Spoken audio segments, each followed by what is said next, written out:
universities such as Toronto, Harvard, Oberlin, and Hunter College on such topics as the last year of Malcolm X, the radical politics of Dr. King, and the politics of hip-hop, a revolutionary perspective, and will Obama bring real change? I'm Andy. I've been a member of Socialist Alternative for around 6 years now. I'll be chairing this meeting. The way we're going to do this meeting is Eljeer is going to speak. We're going to have a little discussion / questions, and then Eljeer will respond with the sum up. Tonight he'll be speaking on the state of Black America, the struggle against war and poverty, the new Jim Crow laws, and much more issues affecting working people in the United States and internationally.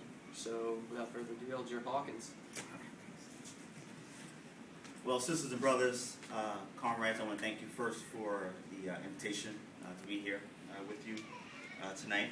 And before I begin, I want to open up with a quote from Mumia Abu-Jamal, the political prisoner. And it's in reference to August, in fact. August is a month of meaning, of repression and radical resistance, of injustice and divine justice, of repression and righteous rebellion, of individual and collective efforts to free the slaves and break the chains that bind us. And Black August begins, first it allows us really to commemorate but the place of a radical Black freedom movement within the pantheon of the struggle today, particularly against global capitalism. Black August begins really in the prisons of California, centered around the assassination of George Jackson on August 21st, 1971. This month also has important dates that I think we must keep in mind and that we must always, when we have our conversations with young people, with workers, put this front and center. This is the month of the Haitian Revolution of 1791. It is the month of Nat Turner's Rebellion of 1831. This is the month of Gabriel Prosser's slave insurrection of 1800. It is the unnatural disaster of Hurricane Katrina of 2005. It's the month of the March on Washington in 1963, and it is the month of the lynching of Emmett Till, 1955. And for those who are connoisseurs of Soul Train, it is the month where Soul Train debuted in 1970, August 17th. But I want to start with the international question, because as Marxists, our starting point is not what takes place in Boston, it is not what takes place in Harlem or in California, but in fact, the international struggle. And if we read Marx and Lenin and Engels and Trotsky, at the core of their analysis, it is the international class struggle. Even Malcolm X, on July 5th, 1964, points out that there is no kind of action in this country ever going to bear fruit unless that action is tied in with the overall international struggle. And so we're living in a period of revolution, of counter-revolution, and of civil war. We can look at the events in South Africa just recently, and 35 miners gunned down by the South African police. We can look at the combativity of the mine workers in North Spain. We can look at the events, of course, in Greece and in Chile with the ongoing student strike, the student mobilization and strike in Quebec. We can look at the events in Nigeria and also in Britain. We're seeing the absolute revolt against austerity, against cuts, against police violence, against the daily corruption of the political establishment and also the political parties of capital. So, but what binds all of these particular countries and conditions together is the question of a lack of program, a lack of leadership, and a lack of organization to ultimately pose the question of political power to these societies.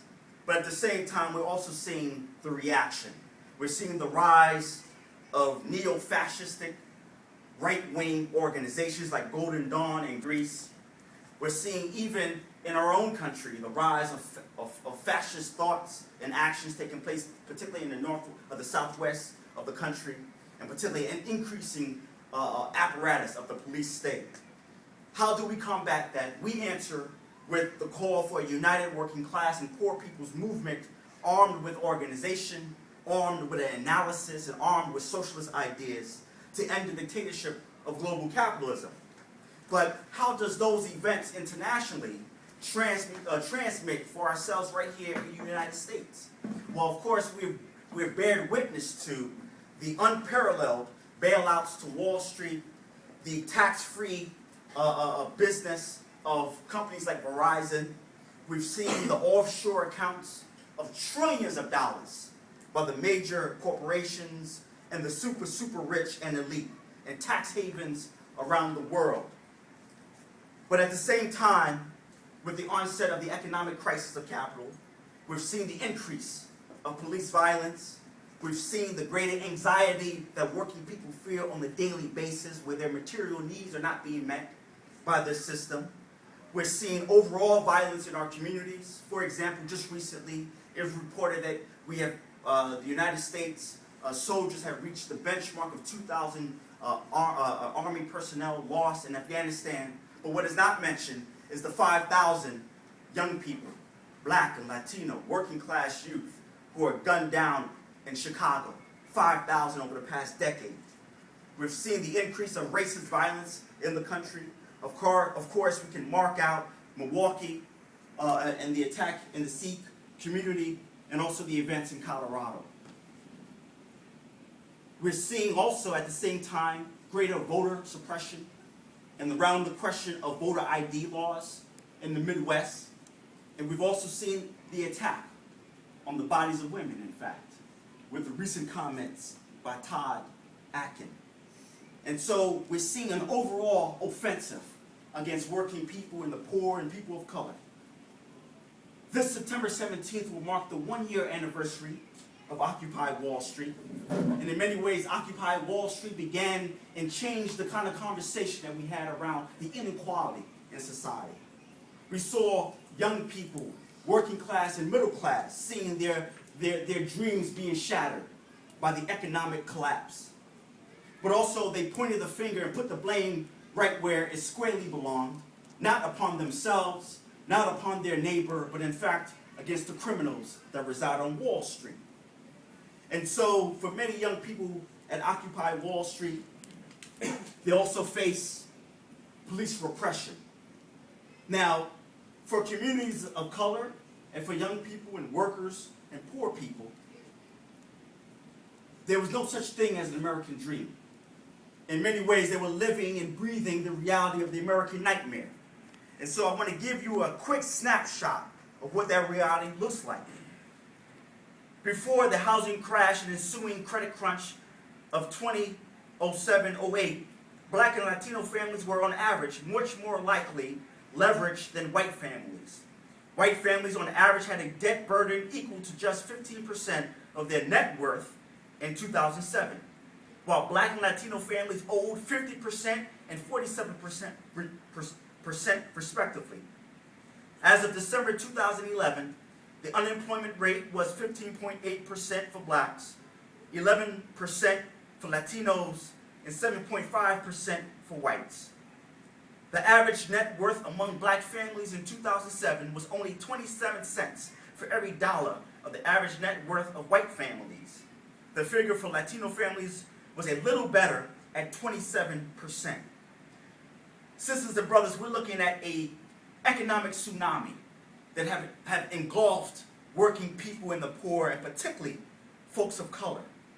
In fact, older workers and minority women find it even more difficult to find jobs. If we look at New York as an example, in New York, over 20,000 public sector jobs was lost between the period of 2009 to 2011.